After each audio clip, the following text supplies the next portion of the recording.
Joder.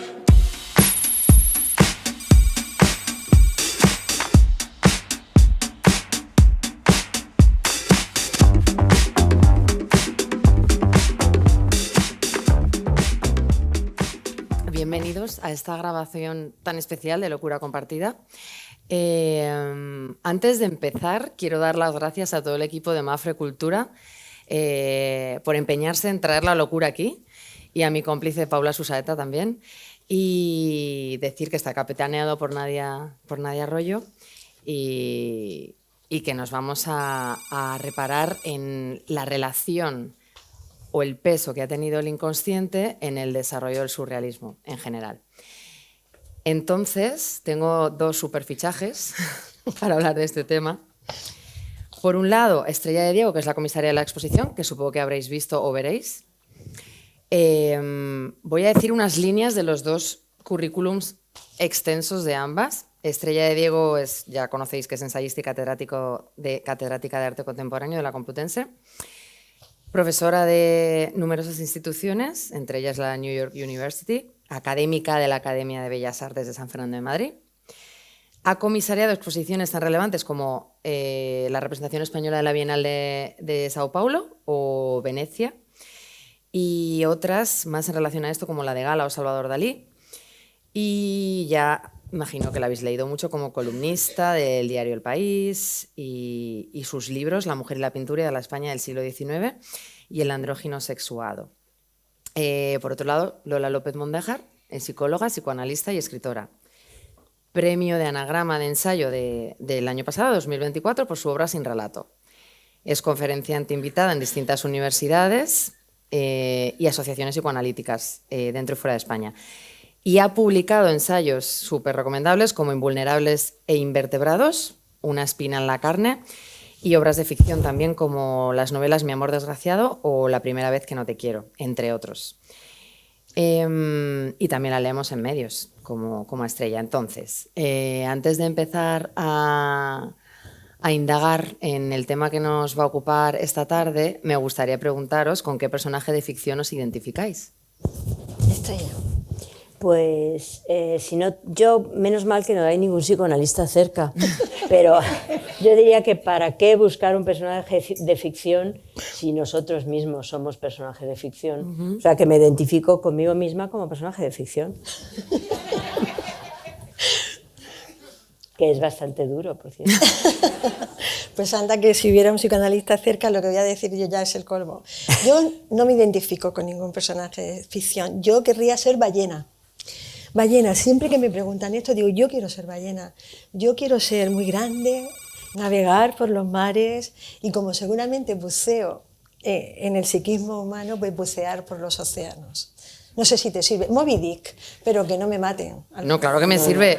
O sea, que ha pasado desde Beyoncé hasta... Pero un animal no lo habíamos... Ni la propia ficción de cada uno, claro. Bueno, eso es menos grave, yo creo, ¿eh? ¿Eh? Eso es menos grave, yo creo, que... Eso te lo hubieran pasado más por alto en el diván. Y dicho esto, para comenzar, me gustaría separar el significado del inconsciente visto por Freud y visto por los surrealistas. Entonces, ya decía Freud en la interpretación de los sueños, allá por 1899, que el inconsciente era una estructura que alberga deseos reprimidos, conflictos internos y procesos psíquicos que no emergen de la conciencia de manera directa. Él introduce la idea del inconsciente como... O sea, opera con mecanismos que, si queréis, nos podemos parar a investigar, pero no es la idea, como condensación, sublimación, regresión, desplazamiento, bueno, entre otros muchos. Y 25 años después, André Breton define surrealismo, y lo voy a citar tal cual, como un automatismo psíquico puro, por cuyo medio se intenta expresar verbalmente, por escrito o de cualquier otro modo, el funcionamiento real del pensamiento, dictado por el pensamiento en ausencia de todo control ejercido por la razón y al margen de toda preocupación estética o moral. Es decir, inconsciente como base para la concepción de un movimiento artístico. Estas dos definiciones yo las podría considerar incluso casi opuestas, y para simplificar un poco, Freud desde lo que es la oscuridad que clama por salir a la superficie y Breton como una oportunidad increíble de crear desde el más puro ser. Me gustaría que nos detuviéramos un poco en esto y reflexionásemos si claramente existe un lugar común entre estas dos concepciones del inconsciente. ¿Empiezo yo? Sí, Bueno, por favor. yo creo que hay una evidencia, ¿no? Y es que sí que hay un lugar común y es destronar la razón. En ambas definiciones podríamos pensar que hay un anhelo de restarle a la razón. Es una reacción al racionalismo, ¿no? Y al realismo, el surrealismo. Y también Freud viene a destronar la razón, a desplazar el eje. Por eso se dice que fue una herida narcisista para la humanidad, ¿no? Es decir, no somos seres... Cuando Descartes decía soy, luego pienso, luego existo, Freud decía no, soy donde no pienso. Y luego, como diferencia, me parece que Breton tiene un psicoanálisis un poco como burdito en algunos aspectos y tiene una contradicción en los términos porque dice el funcionamiento real del pensamiento y en el inconsciente no hay pensamiento, quiero decir, hay otros mecanismos, pero no podríamos hablar de un pensamiento inconsciente, sino de manifestaciones del inconsciente, ¿no? Sería lo que podría yo añadir. Los mecanismos de defensa, por ejemplo, tampoco son inconscientes, son del yo. Hay una parte del yo que es inconsciente, ¿no? Pero hay aquí una complejidad que no es el momento, yo creo, para lo que esta tarde nos interesa desvelar, pero que tendríamos matices diferenciadores importantes. Y como común, esa reacción contra la razón, que yo creo que esto ya estará de acuerdo. Yo estoy perfectamente de acuerdo, yo creo que, y yo también, Joano, tú dices que es un poco burdito, yo creo que realmente, bueno, conocían lo que conocían y cómo lo conocían, o sea, quiero decir que ahora pensamos que cómo es posible que 25 años más tarde todo el mundo, el común de los mortales, pero yo creo que casi ni ahora tampoco se sabe muy bien, o sea, todo el mundo puede conocer la interpretación de los sueños del 99 y tal, pero vamos, Breton tocaba un poco de oído. O sea, yo creo que hay un hecho que tú has subrayado que me parece absolutamente fundamental, ¿no? Que es la idea de esto con la razón no funciona, vamos a ver si hay otro modo en que esto funcione, y sobre todo yo creo que lo que le fascinaba de alguna forma a Breton era toda la metáfora que crea el inconsciente. Bueno, yo ya antes he dicho, yo soy un poquito más como lacaniana, pero claro, el inconsciente como transcurrir a partir de metáforas, o sea, y yo creo que, bueno, y también Freud, estamos todos de acuerdo en eso, ¿no? Vamos, pero y yo creo que eso es lo que le interesa también, yo creo que Breton era un tipo que tenía muy buen olfato, y entonces olfateó que ahí había algo que buscar, pero probablemente no tenía herramientas, como diríamos ahora, para hacerlo. Pero efectivamente, yo creo que a él le fascina porque en el primer manifiesto habla de esa imagen mítica del hombre que cortado por la ventana, sigue andando, etcétera, etcétera, y es eso, ¿no? Esto no funciona, vamos a ver si a partir de esas metáforas visuales o escritas, que brotan de algo, la broma esa que siempre se dice, y es verdad, que cuando la gente dejaba de entrar en trance con la escritura automática, la echaba. Y entonces el grupo, y entonces algunos grandes poetas, pues de repente se hacían como que seguían teniendo revelaciones de escritura automática para que no nos echara. O sea que Breton era quien era, creo que por eso le queremos todos tanto, ¿no? Pero sí, efectivamente. Sobre todo de la mujer. Más que burdito, yo creo que finalmente, es que además, claro, ahora nos parece imposible que no se conociera muy bien a Freud y lo que decía. Pero claro, es que Freud era un médico vienés, o sea, y estaba en sus cosas, ¿no? Sí. Y entonces eso es algo que me parece muy interesante desde el punto de vista histórico. Sí, confesar que antes de empezar en off hemos hecho la declaración de tú de Freud o tú de Lacan. Pues eso ha sucedido y no voy a desvelar más. No lo he desvelado yo ahora mismo. El caso es que, Estrella, me gustaría que comentásemos cómo este lenguaje del inconsciente, lo irracional, se transcribe a la parte del arte, es decir, la iconografía, cómo el surrealismo se apropia de términos psicoanalíticos. Bueno, esa es otra muy buena pregunta, pero no sé si me alegro que me la haga usted, básicamente, ¿no? Sí, bueno, yo creo que hay un problema, y Breton, que insisto, tocaba de oído a Freud, etcétera, y otras muchas cosas, pero era un hombre extraordinariamente inteligente. Entendió perfectamente que uno no puede estar haciendo una pintura como la de Dalí desde el inconsciente, ni puede hacer un perro andaluz reproduciendo el sistema del inconsciente, y yo diría que hasta donde se pueda, porque si pudiéramos reproducir el sistema del inconsciente, pues ya estaría todo resuelto. Entonces yo creo que lo que él hace, y por eso hay un libro extraordinario sobre la pintura surrealista, que Pierre Laville dice: no hay pintura surrealista, sí, sino espectáculos, el placer de mirar. Y yo creo que eso es, ¿no? Entonces, claro, cuando se pueden hacer pinturas surrealistas, o sea, cuando intentan trasladar todo eso a los cuadros, pues hacen algo que es como intentar reproducir algo que a mí me parece muy complejo siempre de reproducir, porque yo no sé cómo son esas metáforas del inconsciente. Pero bueno, él mismo se daba cuenta que ahí había algo, bueno, quizás en la escritura automática es un poco más sencillo, aunque tampoco, evidentemente, pero luego en la pintura, si tú quieres que aquello parezca al inconsciente, tienes que hacerlo con mucho cuidado. Hay mucha razón. ¿Sabes? En el surrealismo huyen de la razón, ¿verdad? Pero hay muchísima razón. Y control. Es una paradoja interesante. Eso es lo que yo creo que es fascinante. Eso es lo fascinante. Creo que eso es lo que nos sigue interesando, ¿no? Claro, es algo que te quería abordar después, como la propia simulación del inconsciente para crear, ya desde la ficción que hablábamos antes, claramente, ¿no? Pero que yo personalmente, pero bueno, mi colega tiene mucho más que decir ahí, pero realmente es así como discurre el inconsciente. O sea, esa es la pregunta, ¿no? O sea, en el momento en el que el inconsciente se traduce, en principio podríamos decir que el inconsciente no puede ser representado en sí mismo. Vamos a llamar el inconsciente nudo, no se puede representar. Tiene manifestaciones que pueden ser los sueños, los actos fallidos, que son la vía regia, decía Freud, los sueños es la vía regia al inconsciente. Pero una cosa es soñar y otra cosa es la interpretación que uno hace del propio sueño. Con lo cual ya ha pasado, digamos, del magma inconsciente, absolutamente irreproducible, a través de la conciencia, para hacerle un lenguaje, para hacer un sueño narrado, la narración del sueño, que en realidad es lo que se interpreta. Es decir, interpretamos, fijaros los niveles de obstáculo que hay entre la producción onírica desnuda, pura, y el recuerdo del sueño, con todos los recuerdos encubridores, y luego la interpretación del sueño. Es decir, el inconsciente, si no, no sería inconsciente. Estaríamos hablando de otra cosa. Nosotros aplicamos mecanismos racionales a la lógica del inconsciente, que es irracional. Y en cuanto lo aplicamos, ya hay racionalidad. Y sobre todo lo intuye perfectamente. Perfectamente, o sea, lo intuye perfectamente. Y además yo iría todavía más allá.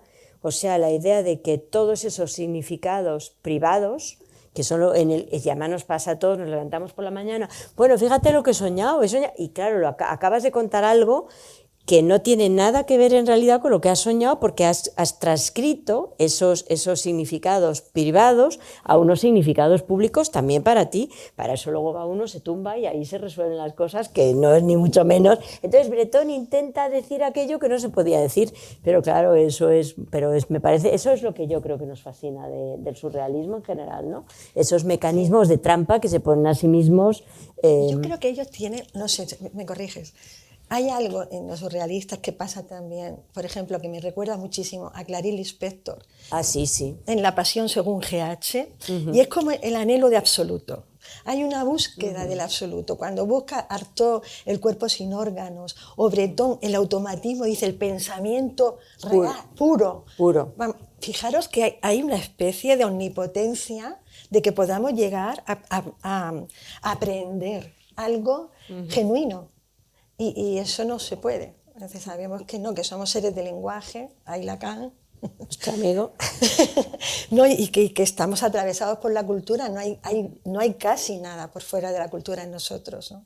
Habría un inconsciente procedimental, no simbólico, inaccesible, pero no, ellos tenían un anhelo enorme, ¿verdad? Sí, no, y sobre todo la idea, te estabas hablando de Clarice Lispector, que para quien no esté muy puesto es una escritora brasileña, que durante mucho tiempo además la gente decía que escribía mal, porque es que no era brasileña de origen, estaba escribiendo en portugués, evidentemente, y claro, no escribía mal, sino que escribía eso que yo siempre bromeo con mis estudiantes, digo, esto es un texto que no se puede subrayar. Esos textos que no se pueden subrayar son los que intentan imitar ese modo de transcurrir que tiene eso que creemos que es el inconsciente.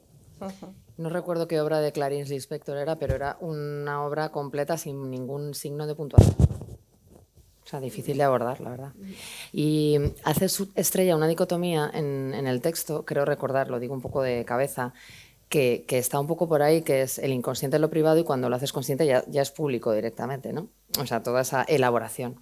Y en la línea de lo que hablábamos, Lola, que creo que ha quedado un poco bien claro la diferencia, que era el objetivo, ¿crees que la creación artística puede actuar como una vía alternativa para revelar el inconsciente sin necesidad de interpretación analítica? A ver, yo creo que es una vía.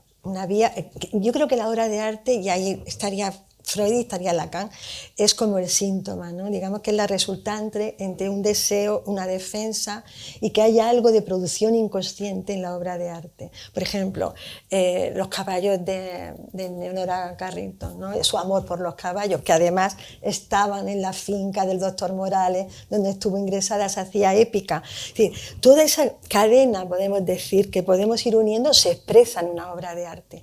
Y al expresarse, tiene efectos, digamos, tiene efectos, vamos a llamar, de desvelar algo de lo traumático, ¿no? de calma, son calmantes, tienen efectos terapéuticos, sin necesidad de que haya un analista. Claro. Claro. Lo que pasa es que para que podamos, lo que ha dicho antes Estrella, tú no puedes descontextualizar una producción del inconsciente, todas son singulares. Digamos que lo más singular sería el inconsciente, aquello que está por fuera de lo común, ¿no? Que tiene que ver con la biografía particular. Yo creo que ahí lo que se hace el analista, lo que haría es trabajar lo que hace Freud con la gradiva, o lo que intenta hacer es en la biografía del propio artista. Sin el artista, sin el discurso del artista alrededor de lo que ha producido, no podríamos tener una interpretación de ese inconsciente singular. Podemos ir a una hermenéutica, que yo no estoy de acuerdo con ella, una hermenéutica de que esto significa esto, lo otro significa unívoca, que no tiene mucho sentido para mí. Sí, no estoy de acuerdo. Y en esa línea de expresar el inconsciente, me gustaría parar un poco en las técnicas, ¿no? La escritura automática, el cadáver exquisito, el frottage, que ya lo hemos comentado antes. ¿Cuánto de inconsciente tiene? Pues muy poco. Al final es una simulación de lo que se piensa que es el propio mecanismo. Pero Estrella, sí, a mí me gustaría que habláramos un poco de esto. Sí. O sea, yo creo que lo que a mí me interesa con las relaciones que los surrealistas, vía Breton y luego vía también cada uno de ellos, porque luego hay muchas aproximaciones a los diferentes conscientes por cada uno, los que tienen un trauma, los que no lo tienen, en fin, cada uno, pues porque el inconsciente es único y personal, ¿no? O sea, básicamente, me parece a mí, bueno, que luego haya muchos lugares comunes, pero en fin, eso yo no me creo mucho lo que decía Jung, básicamente. Igual que yo. O sea, no lo creo mucho, creo que ojalá, porque nos quitaría muchísimos problemas de encima, Sí, pero no. un abecedario, ¿verdad? Y ya está. Hay una especie de cosa de símbolos, pues a usted le pasa tal, pues entonces haga usted tal. Bueno, entonces yo creo que los surrealistas saben que eso que ellos quieren hacer no lo pueden hacer. O sea, que eso me parece que ya es muy interesante, porque solamente sabiendo que cuando nosotros enunciamos ya es un malentendido, y perdón que estoy citando de memoria un poco al doctor Lacan, pues entonces ahí justo podemos empezar a entendernos, porque sabemos que por mucho que lo intentemos, no lo vamos a conseguir. Y entonces ellos hacen ese tipo de técnicas, ya saben que no hay pintura surrealista, sino espectáculos y el placer de mirar.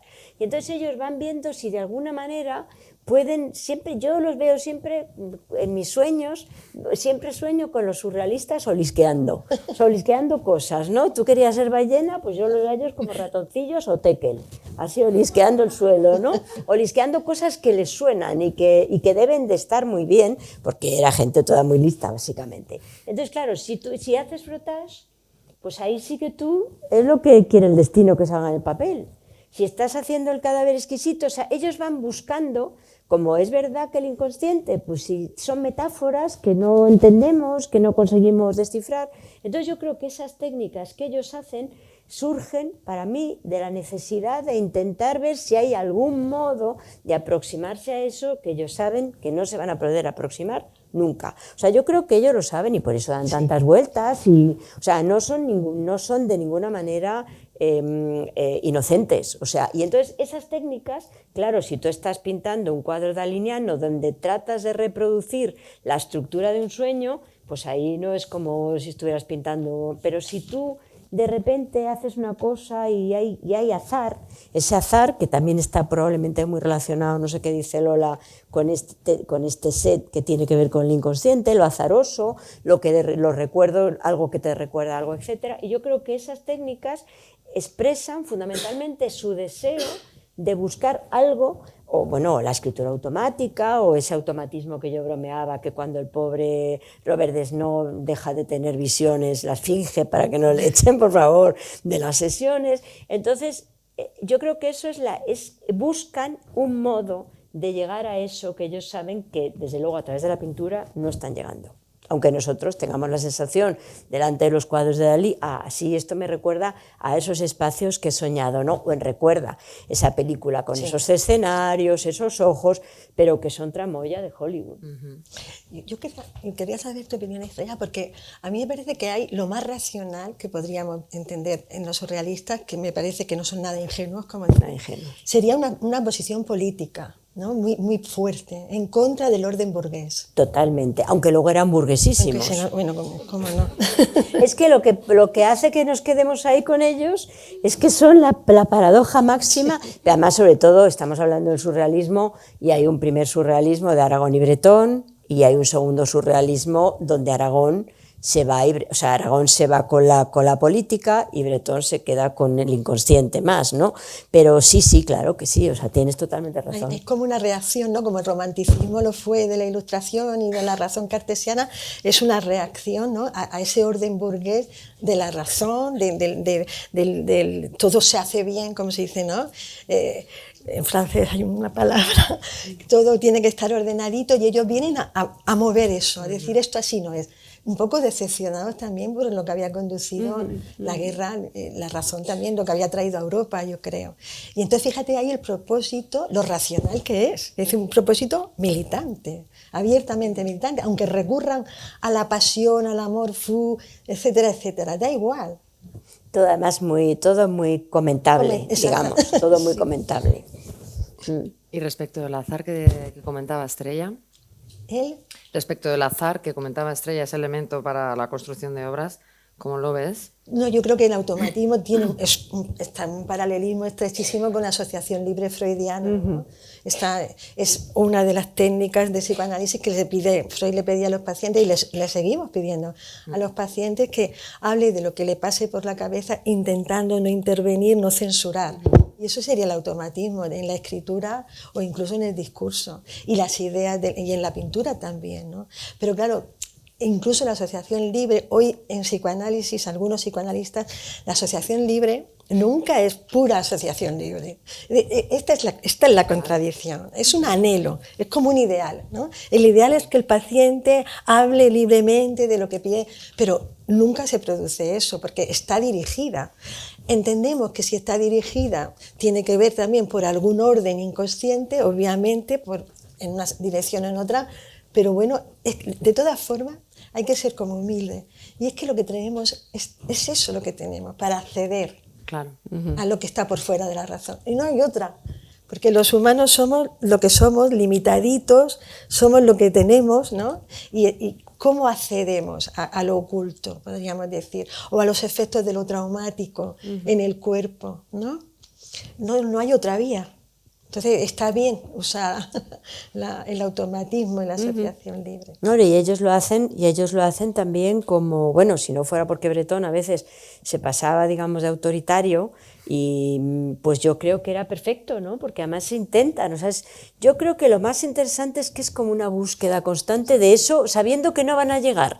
O sea, que yo creo que eso es lo que es fascinante. Saben que no, que, o sea, que pues como cuando uno está intentando entender el inconsciente, pues que bueno, que uno siempre va a tener una parte ínfima de aquello pues hasta de las cosas que a uno le preocupan diariamente, las más tontas, ¿no? Uno siempre va poniéndose parches, pues eso hacían ellos continuamente, ¿no? Ponerse parches. Sí, ese anhelo de absoluto, de conseguir, y a mí eso me parece también como revolucionario. Sí, lo es, sin duda. Y lo es. Sí. Y eso es lo que nos gusta, ¿no? Esa ruptura, a mí me gusta, lo inconformistas que eran, ¿no? Lo vanguardistas que eran, eso es lo que nos gusta. A pesar de que a veces me parece un poco naif. Sí, no. Sí, yo te he dicho que estaban ellos meando como tequel el suelo, a ver qué consigan entender de todo esto, que por otra parte, en ese momento, era cuando estaba cuajando un poquito más. O sea, pero que bueno, que siempre pensamos, el doctor Freud, pues el doctor Freud, el pobre, pasó, como él mismo cuenta en sus cartas cuando intentaba comprar las antigüedades, verdaderas penurias económicas en muchos momentos, ¿no? O sea que... Ya que estamos en este punto, voy a rescatar algunos términos que me resultan a mí personalmente muy atractivos en los planteamientos surrealistas en cuanto a creatividad, ¿no? Me gustan los términos de territorios del entremedias o el de tiempos simultáneos que se cancelan o solapan, o los propios tiempos metafóricos, esas temporalidades que rompen la lógica entre la consciencia cuando soñamos, bueno. Y hay un tema en el que tú, Lola, has profundizado mucho, y es la creatividad y el trauma. Cómo el trauma impide que nos hagamos una narración sobre lo que nos ha sucedido, ¿no? Y cómo la experiencia artística permite dar forma a esto, ¿no? Quiero que abordemos esa cuestión, que ya sé que va a ser algo complicado porque hay un ensayo publicado sobre eso, y también del término que quiero que también lo establezcamos y que nos vayamos con esa cosa clara de aquí, de garantía de retorno. Bueno, me vais a permitir un pequeño excurso como pedagógico, que a lo mejor se sale de la dinámica, porque si no, no lo puedo explicar, pero breve, voy a ser muy breve. A ver, yo las tesis que tengo sobre creatividad, el acceso a la creatividad, creo que puede venir desde muchos lugares. Uno de ellos, que yo no me ocupé nunca de él, es lo imitativo, es el deseo mimético, ¿no? De padres creadores, hijos creadores, y esto se da en casi todas las disciplinas. Pero yo me ocupé mucho de otro origen de la creatividad, que es el origen traumático de la herida, ¿no? Y para mí, y le dediqué pues esos 3 libros a los que te refieres sobre los procesos creativos. Para mí, la creatividad acuñé 2 conceptos que los explico brevísimamente. Se produce en el origen, digamos, el creador, la creación es una salida a algo traumático, a un episodio o a algunos episodios traumáticos que suceden en un momento muy pretérito, a veces presimbólico, a veces antes de que el futuro artista tenga acceso al lenguaje, ¿no? Y me serví de un concepto de André Green, que es un psicoanalista que me gusta mucho, que es el complejo de la madre muerta. Y él dice que en el origen de la vida de algunos individuos se produce un primer momento, y esto es muy importante, donde los otros significativos, es decir, los padres, la madre, quienes cuidan al niño, aman mucho a ese niño, por simplificar. Imaginaros, lo invisten mucho, le dan mucho afecto, le dan mucho cariño. Pero en un momento determinado se produce una retirada de la mirada, él dice la madre, de ese niño. No porque muera, sino porque la madre puede estar sujeta a su vez a episodios traumáticos de su propia vida, ¿no? Es decir, en ese momento el niño tiene una súbita pérdida de sentido y de reconocimiento. Fijaos que chulísimo. Y entonces, para prevenir posibles episodios de retirada del amor de los otros, va a invertir en sus propias producciones. Es decir, el mundo psíquico que todos tenemos, la imaginación, ese espacio creativo que llevamos todos, que se interrumpe en un momento determinado por la escuela, que nos hace normópatas. Nos normatiza. Nos normatiza. Los creadores se especializan en invertir en sus propias producciones y lo hacen de manera que ese niño, el primer niño omnipotente que recibió todo el amor, disocia el niño dañado y vulnerable, lo separa y se ocupa de él. Entonces, la producción artística sería una forma de reparar ese trauma y de recuperar, si hay suerte, el sentido, con un sentido dado por el propio artista, y el reconocimiento. Por eso a veces puede ser, encontramos creadores, bueno, yo por ejemplo en literatura, que conozco mucho más, encuentro muchos que quieren ser escritores que nunca muestran su obra, porque temen que si la muestran van a sufrir de nuevo, se van a retraumatizar, van a no tener reconocimiento. Y entonces mientras que la obra está en un cajón, la parte omnipotente cree que tienen un tesoro escondido, pero no se atreven a sacarla de ahí. Entonces, eso sería, el factor Munchausen sería ese yo omnipotente infantil que fue muy amado, que saca de los pelos al niño herido, como en el Barón de Munchausen, en la fantasía del Barón de Munchausen de Raspe, ¿no? De forma a través de la disociación, como si la mano que lo saca de los pelos estuviera separada del cuerpo y tuviera un sostén. Eso sería un poco el proceso creativo. Y esa especialización en crear daría lugar a una autorreparación que yo he llamado factor autor, función autor. Y es como donde está la fragmentación, que los surrealistas es fragmentación muchísimo, donde está una fragmentación, digamos, plural, se produce una cierta integración con un texto, por ejemplo, o con un cuadro. Le dota de una piel de palabras o de una piel plástica, ¿no? Y eso sería un poco la creatividad. Lo que tú hablabas de retorno al inconsciente con fantasía de retorno, es que el aparato psíquico de los creadores, por eso son tan vulnerables y por eso hay índices de enfermedad mental mayor que en la población general, porque hay una gran vulnerabilidad, porque digamos que las instancias psíquicas están muy bien comunicadas. Entonces, pueden tener acceso al inconsciente y, decía Gris, con garantía de retorno. Claro. Allí donde nosotros tememos ir, ellos pueden ir como Orfeo, pueden ir para sacar a Eurídice del infierno. Van y vuelven, hay una garantía de retorno. Eso sería muy sintéticamente lo que creo de la creatividad como trauma. Claro, y en esa línea de reparación psíquica y surrealismo hay un ejemplo claro de dos mujeres surrealistas, Leonora de Carrington y Remedios Varo, que usaron estas técnicas digamos, más vinculadas al surrealismo, al psicoanálisis, para procesar experiencias traumáticas personales. Y quiero entrar en el tema de las mujeres surrealistas, que claro, Breton las consideraba el inconsciente, digamos, y declaraba que aspiraba a un mundo gobernado por lo femenino. Pero claro, bueno, eran seres irracionales, videntes, musas, guías, pero muy estereotipado. Y a mí me gusta mucho tu posición, Estrella, en este comisariado, de situar en cada sección una guía real de mujer.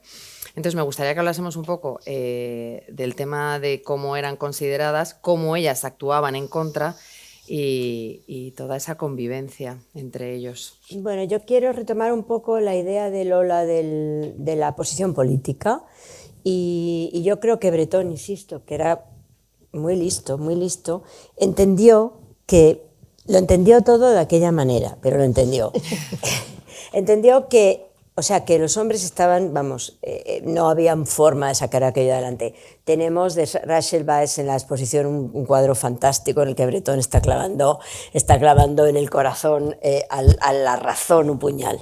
O sea, quiero decir, en este caso es una bruselar, es una belga, pero bueno, es una mujer que entiende perfectamente lo que hace Breton, y Breton es de alguna manera el que agrede a la racionalidad que está representada para él por los hombres.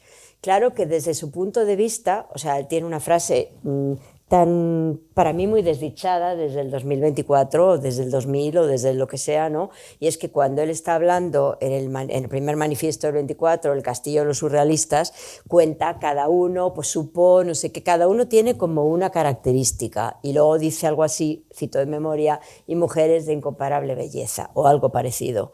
bueno, hombre, eso me parece un poco, digamos, ¿no? Pero por otra parte, él intuye que si en algún sitio eso va a pasar, es en ellas. Lo que pasa que luego uno que echaba de las reuniones a Robert Desnos, porque de repente pensaba, el pobre ya no tenía visiones, pues imaginaos lo que era un hombre que él mismo reproducía el esquema de la racionalidad, pero no solamente por su posición política, sino porque era un hombre que aspiraba a gobernar el mundo. Bueno, no, yo creo que aspiraba a gobernar el mundo y era un escritor extraordinario, pero bueno, era como era. Entonces yo creo que él ahí, o sea, él como siempre tiene una intuición, lo que pasa que esa intuición luego la hace como la hace, y son mujeres de extraordinaria belleza. Luego a algunas les daba cancha, a otras no les daba tanta cancha, y para él era fantástico porque eran voyants, eran videntes, eran yo qué sé, eran guías, eran musas, eran niñas, dicho desde otro punto de vista y volviendo al diván, no eran reales. O sea, eran todo menos reales. O sea, como no eran reales, no iba a tener miedo a la castración simbólica, o sea, bueno, todos los estereotipos que en un momento determinado uno pueda decir que desde lo masculino pueden tener hacia lo femenino. Entonces, pues era perfecto. Y claro que eran muchas de extraordinaria belleza. Finalmente, otras se lo tomaban con bastante broma, como la propia Remedios Varo, que decía que cuando era la novia de Benjamin Péguet, se iba a las reuniones y dice, a mí siempre me interesó muchísimo lo que contaban de escritura automática, pero lo que contaban de lo femenino. De hecho, tienen unas sesiones que luego publicó Gallimard, en las cuales Breton, hablan de la sexualidad femenina. Y durante sesiones y sesiones y sesiones, de repente Aragón, creo que es el que dice, oye, que no hay mujeres. A lo mejor hay que llamarlas. Y entonces él dice, muy interesante. Y entonces llaman a la señora de uno, a la señora de otro, todas señoras que en un momento determinado, señoras que llegan a la reunión. Y claro, las señoras dicen, mira, es que tus fantasías no son las mías. Pero bueno, con todo ese filtro de llegar de señora D. Claro. No, claro, es que es un delirio. O sea, esas además están publicadas. Gallimard tiene unas publicaciones de las reuniones surrealistas, de las cuales, y no sé si esto lo sabéis, pero es fascinante, ¿cómo se dice? Escribían un acta y tenían de secretario, que yo antes, cuando estabas hablando del trauma, etcétera, tenían de secretario Antonin Artaud, que bueno, que es el último que yo hubiera puesto de secretario para hacer un acta, francamente.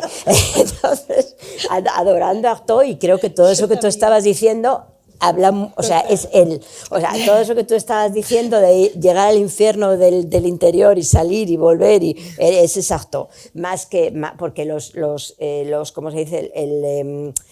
Los traumas de Leonora Carrington venían de fuera muchas veces, los de Artaud venían era su propio trauma. Pero bueno, y en esas reuniones, entre otras, las ha publicado todas Gallimard, están todas las de la sexualidad y son estupendas, porque le dicen, mire, la señora Unic le dice, la verdad es que sus fantasías no son las nuestras. Y entonces, pues ahí hay una discusión muy interesante en la que también Breton, eso no os lo cuento, eso tenéis que iros a leer ese yo no sé si está publicado en español, a lo mejor es hora de intentar publicarlo, en el cual Breton cuenta, unos lugares de lo sexual con papeles pintados bastante interesantes, pero lo dejo ahí. Pero fíjate lo patriarcales que eran, lo conservadores que eran. Siempre pasa lo mismo, ¿eh? Lo último donde llega la revolución es al patriarcado. Es que nada, pero ha llegado. No. Era no reales, dice, era como la gradiva, ¿no? El mito de la mujer que va andando. Bueno, esa novela, que además es una novela bastante mediocre, o sea, como mediocre, y Freud convierte a Gradiva, porque en realidad esa novela es maravillosa, y eso no lo hace Breton. Freud sueña, psicoanaliza los sueños de un personaje, sí. Que es que eso, por eso yo cuando decías, ¿qué personaje quieres ser? Estaba a punto de decir Gradiva, pero luego he dicho, no, va a ser que no.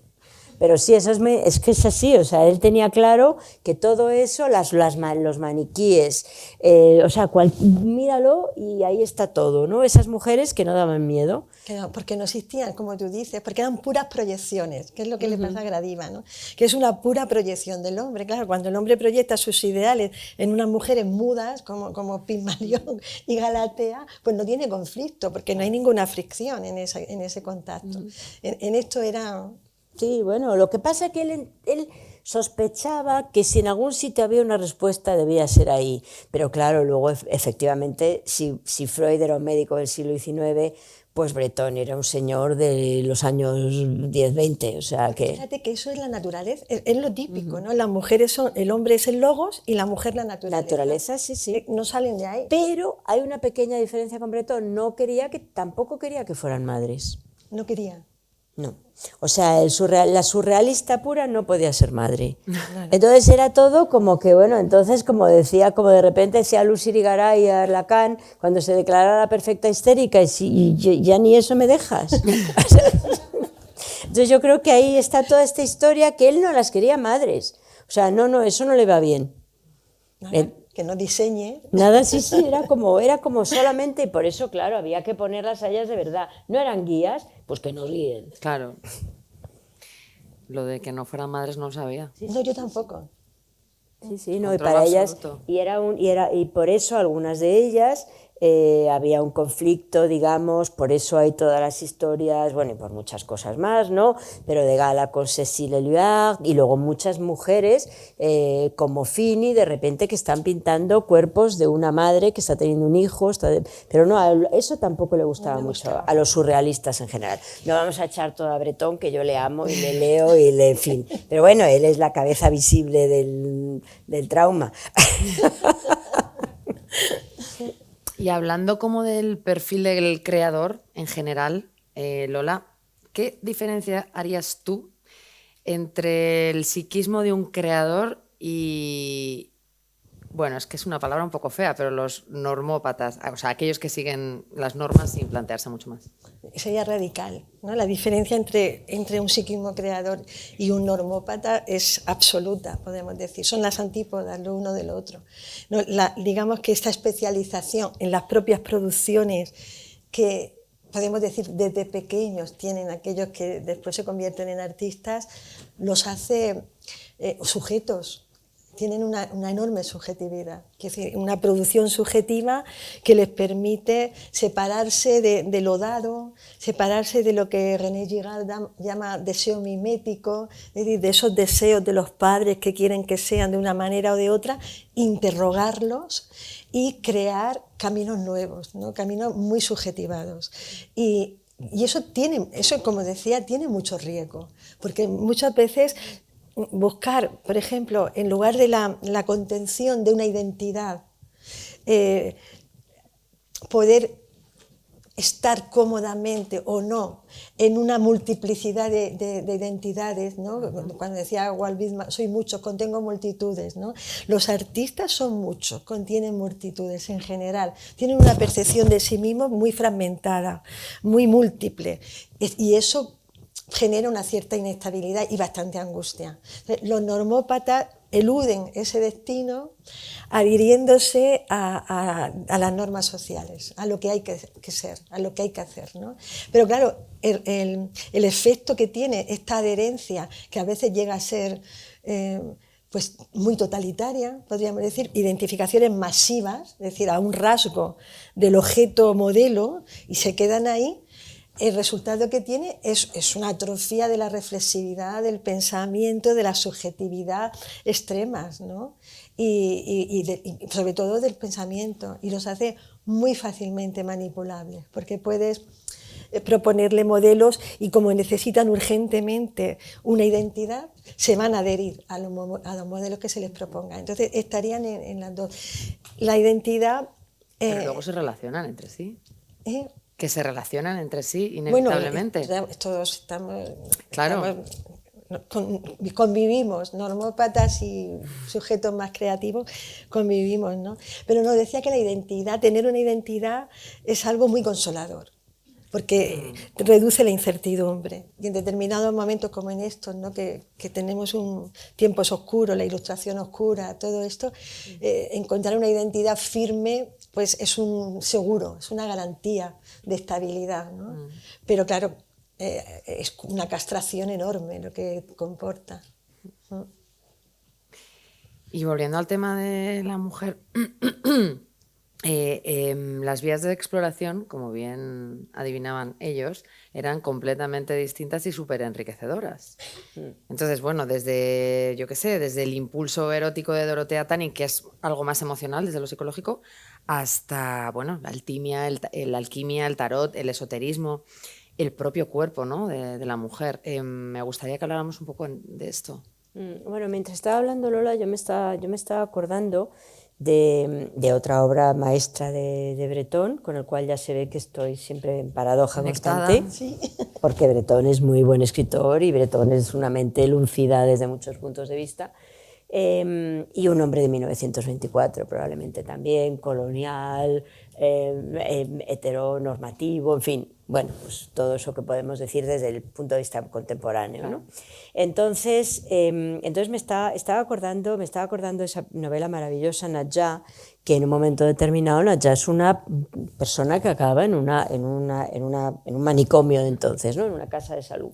Y entonces Breton, bueno, y parece que hoy en día está todo el mundo de acuerdo que era una persona real, que existía y que él conocía, etcétera, etcétera. Y a él le gusta muchísimo porque es el amor cortés, que es lo mismo que encontramos también en Dalí y Púbol, y que tenía que tener la tarjetita de gala, etcétera.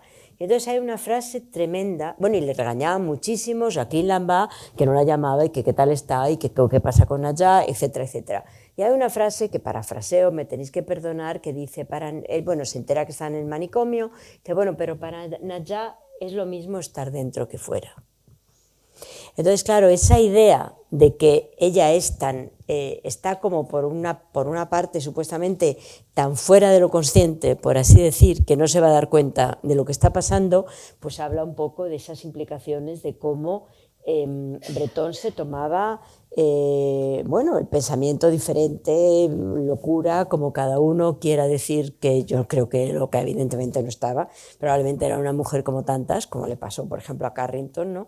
Pero claro que las mujeres tenían una relación completamente distinta con su propio cuerpo, con sus propias, no solamente con el erotismo, que ahí también nos encontramos con otro asunto interesante. A Breton no le gustaba, vamos, no era tampoco bienvenida a la homosexualidad masculina. Pero era bienvenida a la homosexualidad femenina por un hecho muy interesante, y es que hasta muy entrado el siglo XX, la homosexualidad femenina estaba bien vista en la sociedad porque era un poco prepararse para el matrimonio. En el siglo XIX estaba bien, no se entendía lo que dice Krafft-Ebing o uno de estos bueno, ¿qué hacen las mujeres cuando se quedan solas? Entonces, desde ese punto de vista, digamos que abundando lo que decía Lola, pues son hombres de su tiempo. O sea, la homosexualidad femenina no se enteraba porque, bueno, podía uno tener escarceos con una amiga, pero en cuanto aparecía el hombre en la vida de estas mujeres ya estaba todo solucionado, ellas dejarían a sus amigas. Entonces, claro, la idea de que ellas se están replanteando, muchas se casaron y muchas tuvieron hijos o intentaron, o sea, muchas se rebelaron, por así decirlo, al estereotipo de niña, pues la propia Meret Oppenheim o la propia Frida Kahlo, que si no tuvo hijos fue porque el destino, bueno, si es que Frida Kahlo es surrealista, que ahí me pasa lo que con tu trauma, o sea, no quiero empezar a hablar de este tema. Pero bueno, todo ese tipo de formas diferentes de ver las cosas, simplemente porque, claro, lo que seguramente no contaba el surrealismo es que si tú abres un poquito una espita, pues luego ya no, es muy difícil cerrarla. O sea, estas mujeres les dan determinadas armas, bueno, determinados campos que se abren, y entonces a partir de ahí ellas elaboran, que también es una cosa, o sus inconscientes elaboran, ¿no? Entonces yo creo que no solamente Tanning, o sea, cuando los surrealistas tienen unas restricciones burguesas respecto a la sexualidad, todo está permitido al Marqués de Sade, pero al común de los mortales no. Y entonces las mujeres reelaboran todo eso desde su punto de vista. Cuando estaba Irremedios Varo, ellas mucho más jóvenes que ellos en muchos casos, estas mujeres bellas y jóvenes que decían, ¿qué estarán diciendo?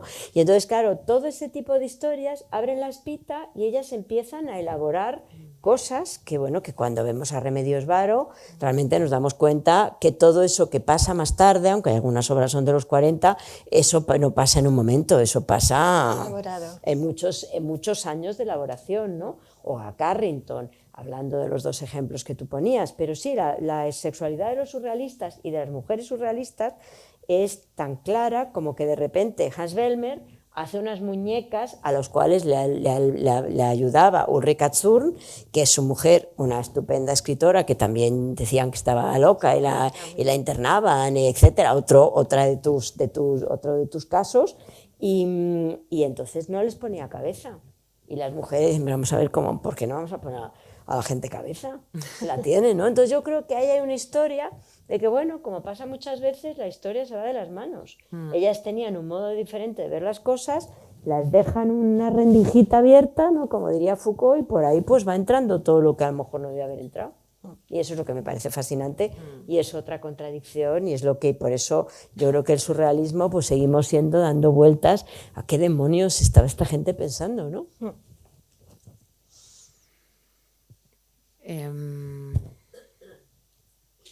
Claro, es que en la exposición se ven muchas muestras de por dónde exploraba cada una, ¿no? Era muy dispar.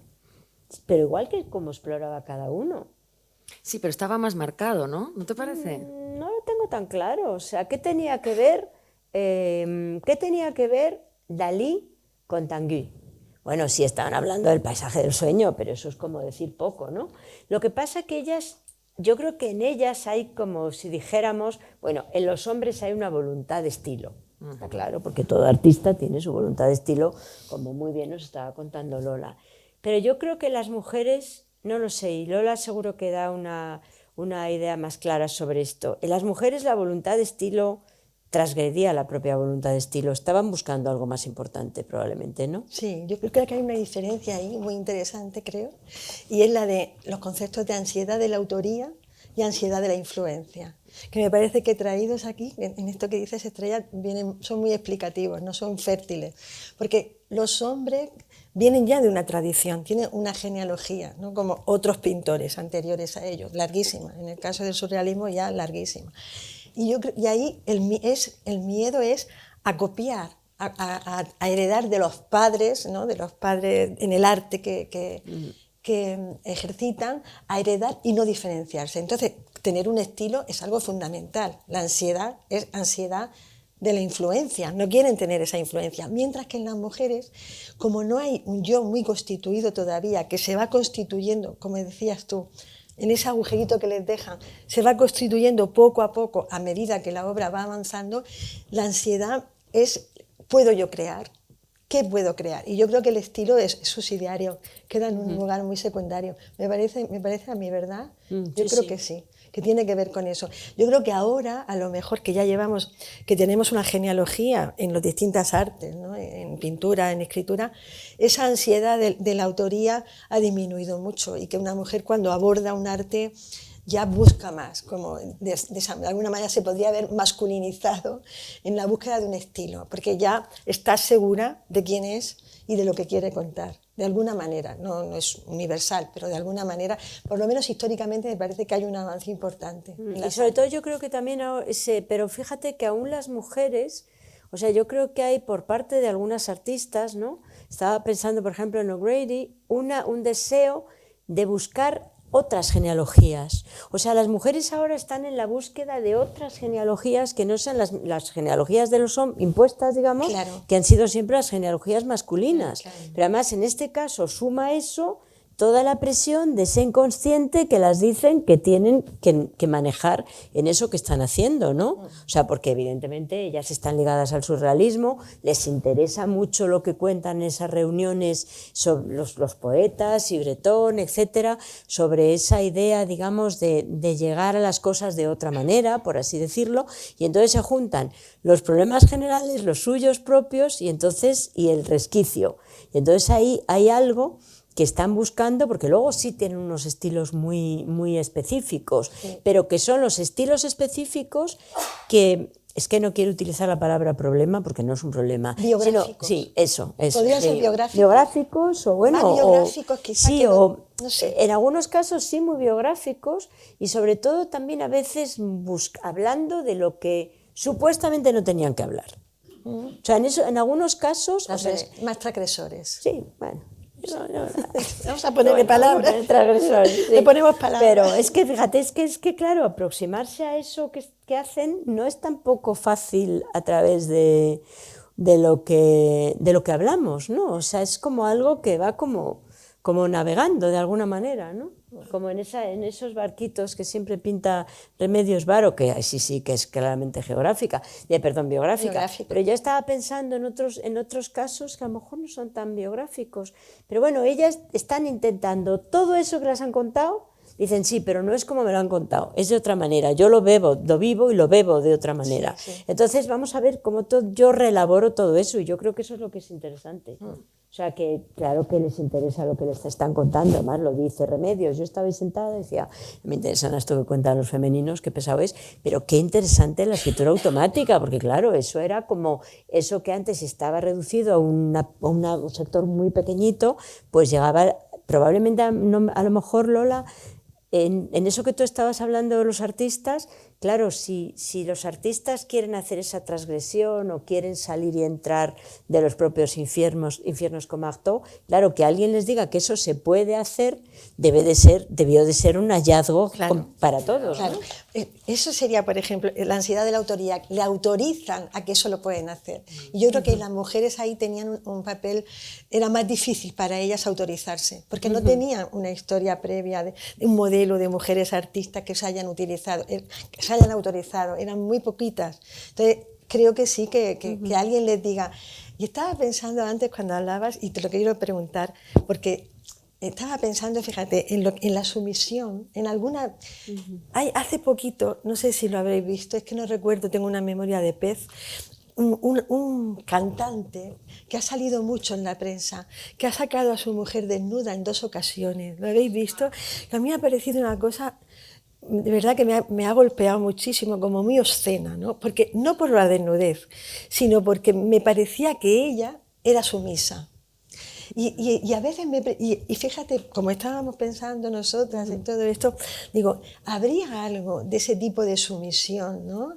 De ese como se llama, consentimiento viciado en las mujeres surrealistas. En unas sí, en otras no. En unas sí y otras no. En unas sí, en otras no. Meret Oppenheim más, porque se dejaba fotografiar como niña, se vestía de niña, pero por ejemplo en Gala no había nada de sumisión.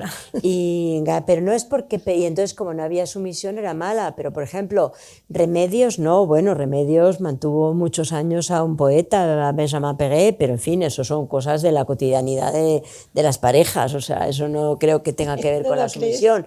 Pero no lo creo, porque bueno, era un poeta, pues era un poeta importantísimo, pero me imagino que como los poetas les resultaba difícil y ella hacía de todo para sacar adelante al poeta. Pero por ejemplo, Carrington, Leonora, cuando Leonora se enamora de Marcel, que era mayor, 26 años mayor que ella, la crisis fuerte que sufre ella es cuando a él lo llevan al campo de concentración la segunda vez y se queda sola. Digamos que ahí patina. Se queda sin sostén. Una mujer que además no había tenido una figura paterna absolutamente hostil y agresiva. Su padre la desheredó, no fueron nunca a verla al hospital.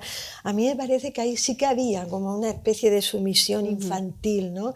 A estos hombres que eran mucho mayores, que venían precedidos de un aura de poder, que tenían un discurso, por ejemplo, ¿no? Y que luego efectivamente muchas de Leonora luego para nada, luego se desvincula y es una mujer que hace una vida, digamos, adulta en el sentido mejor, ¿no? Es que ellos eran todos mucho mayores que ellas. Todos. O sea, salvo el caso de Paul Éluard y Gala, que eran bastante coetáneos, pero claro, por eso a mí me parece tan interesante esa historia de Gala, que deja a Paul Éluard y se va con Dalí, que es mucho más joven que ella y que no es nadie. O sea, ella es justo el epítome de hacer justo lo que nos espera. Pero bueno, hay algunas que sí eran el caso de Meret Oppenheim hasta un cierto punto, ¿eh? Pero es muy curioso esa obra que hace que es un plato y una taza, no sé si la tenéis presentes todos, de piel, que es tremenda, o sea, es una obra tremenda, así como de unas garritas de piel, es Sí. como unos huesos de, bueno, en fin, una cosa así. Claro, son obras muy desestabilizadoras, ¿no? Y bueno, yo creo que sí, allá la pintan, además de repente toda la exposición de maniquíes, de repente ponen mujeres y les ponen una jaula en la boca, o sea, que decir, hay toda una maniobra, bueno, muy clara, ¿no?, por parte de los surrealistas, pero yo creo que hablamos de dos que son una muy clara y otra clara también de otro punto de vista, pero bueno, cada una yo creo que sigue su camino distinto. Y yo, por ejemplo, el caso de, por ejemplo, esto, ¿cómo se llama? Por favor, Colhum. Nada, o sea, Colhum para nada, o sea, Colhum es una mujer independiente, muchas viajan mucho solas por allí y por acá, ¿no? Que eso yo creo que nos cuenta también para ese momento que son mujeres independientes, la propia Deli Tejero viaja mucho, no se casan, bueno, pero que no se casen también puede estar dentro de esa especie de si no te casas, bueno, si no te casas no eres madre, pero bueno, me estáis entendiendo, o sea, entonces, claro, hay unas reglas, pero muchas las subvierten sin duda, ¿no? O sea, que por eso digo, muchas son sumisas y otras no, otras ni siquiera en una segunda parte, ¿no?, de su vida. Estamos fuera de tiempo, pero yo tengo dos preguntas que tengo que satisfacer mi curiosidad con vosotras. Qué miedo me da. Vamos a... Por una parte, después de 100 años, ¿no?, que la exposición que podemos ver ahora es por el centenario del Manifiesto Surrealista, ¿qué queda del surrealismo y del psicoanálisis? Y ya os lanzo la segunda para que os podáis ir organizando, que yo tengo mis sospechas, ¿qué figura clave destacaríais? Puede ser del surrealismo, lo dejo a vuestra elección. Estrella. Después de ti, que si no me psicoanalizas. Bueno, a ver, ¿qué queda del psicoanálisis 100 años después? Yo creo que el psicoanálisis es la disciplina que mejor explica la complejidad de lo humano y que no solamente ahora mismo, por suerte, me parece que en España ha tardado mucho en abrir los ojos al psicoanálisis, pero creo que en los últimos años hay un grupo de intelectuales jóvenes y no tan jóvenes, y podría citar a Amador Fernández Sabater, a Ana Pacheco, a Clara Ramas, que están poniendo el psicoanálisis como un recurso, como un instrumento de análisis de la realidad muy importante. Es decir, ha salido ya de la clínica, como pasó en Francia, como pasó en el arte, en la historia del arte, que sirvió para explicar justamente el arte contemporáneo y el arte en general. Y creo que aquí estamos empezando a abrirle los ojos, como los sociólogos están teniendo conceptos, exportando conceptos del psicoanálisis para explicar, para hacer una ontología del presente súper interesante. Yo creo que está en un buen momento, a pesar de que la academia lo excluya. A pesar de que la universidad es todavía muy difícil que entren en las universidades y demás. Pero creo que como una arma cultural de análisis está muy presente, efervescente, total.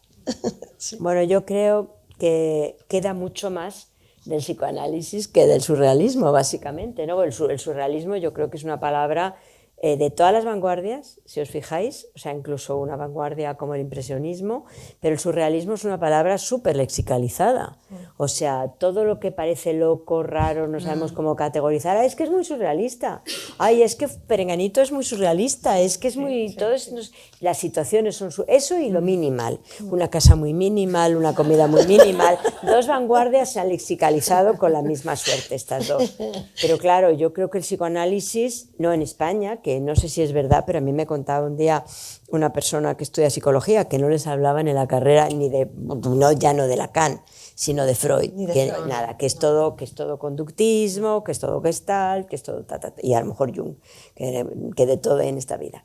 Entonces claro, yo creo que sin embargo, desde luego para la historia del arte, los estudios culturales, visuales, etcétera, sobre todo vía el mundo académico norteamericano, no se puede entender nada de lo que se ha escrito en los últimos 25 años sin el psicoanálisis, fundamentalmente Lacan, pues porque finalmente Lacan es lo que habla más de problemas, de conceptos que están más, bueno, que están también hasta cierto punto a lo mejor no más desarrollados, pero que no son tan clínicos, sino que son algo aplicable, digamos, a lo visual, a lo que transcurre metafóricamente escrito, etcétera, etcétera. Entonces yo creo que está mucho más vivo. Lo que pasa es que el surrealismo, como mal que nos pese, nos está invocando eso que no sabemos cómo llamar, ni cómo describir, ni cómo...